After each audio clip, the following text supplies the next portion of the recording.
little adventurers, and welcome back to our story time. Today, we're joining our favorite fluffy bunny, Tzupi, for another exciting day in the magical forest. Are you ready? Let's hop right in. One sunny morning, Tzupi, our little white bunny with big blue eyes and the floppiest ears you've ever seen, was happily hopping along a mossy path. The birds were singing, the flowers were blooming, and everything was just perfect. Hop, hop, hop he went, his fluffy tail bobbing behind him like a cotton ball. As he bounced past a giant oak tree, he suddenly heard a strange sound. It was a rustling, followed by tiny, worried squeaks. Squeak, squeak, rustle, rustle. Tzupi's floppy ears perked up. He tiptoed closer, his little nose twitching with curiosity.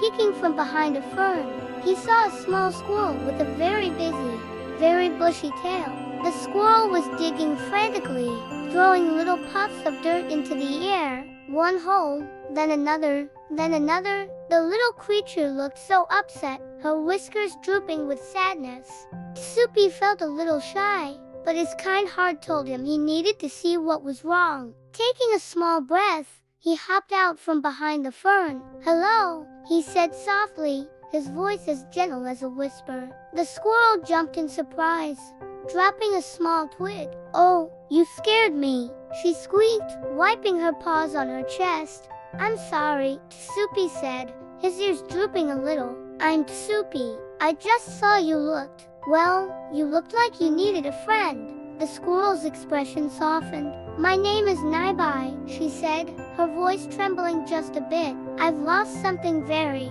very important. It was my favorite acorn. It wasn't just any acorn, you see. It was the shiniest, most beautiful acorn in the entire forest, a gift from my grandma. I buried it for safekeeping, but now, I can't remember where."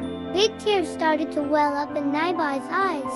Tzupi's heart went out to her. He listened carefully to every word, his blue eyes full of sympathy.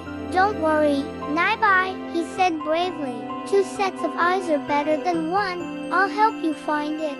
Nibi's face lit up with a spark of hope. "You will." "Oh, thank you, Tzupi." And so, the search began. Their first stop was a patch of colorful mushrooms. "Maybe you hid it under one of these," Tzupi suggested. They carefully peeked under the bright red and spotted white caps, but all they found were sleepy ladybugs and dewdrops. "Nope, not here," Nibi sighed. Next, they scrambled up a pile of smooth, gray rocks. Tzupi, with his excellent hearing, would twitch his ears every time he spotted something shiny. "Look!" he'd exclaim, pointing with his paw. But it was only a piece of sparkling quartz or a beetle's shiny shell. Never the acorn. They even checked inside old, hollow logs, where echoes answered their calls.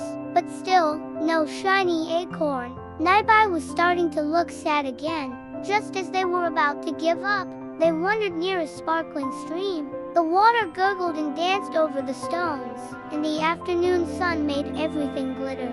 Tzupi was about to say something encouraging when a flash of light caught his eye. There, wedged between two mossy rocks right at the water's edge, was something shimmering. It was small, round, and oh so shiny.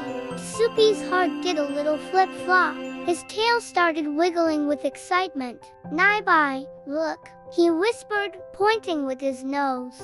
He hopped closer, carefully navigating the slippery stones. With a gentle tug, and then another, he pulled it free. It was Nibi's acorn, perfect and shiny, just as she described. "My acorn," Nibi squeaked with pure joy. Tzupi proudly held it out to her. She grabbed it and hugged it tightly to her chest, spinning around in a happy dance. Then, she dropped her acorn and gave Tzupi the biggest, warmest hug a little squirrel could give. "Thank you, thank you, thank you, Tzupi. You found it. You're the best friend ever." Tzupi felt a warm, happy glow spread all through him. The two new friends sat down together under a big, shady tree, watching the stream sparkle.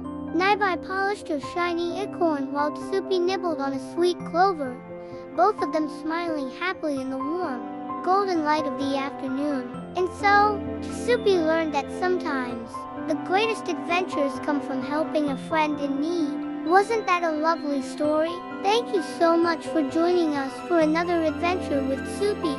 We hope you loved it. Don't forget to hit that like button and subscribe so you don't miss our next story time. See you again soon, little adventurers. Bye bye.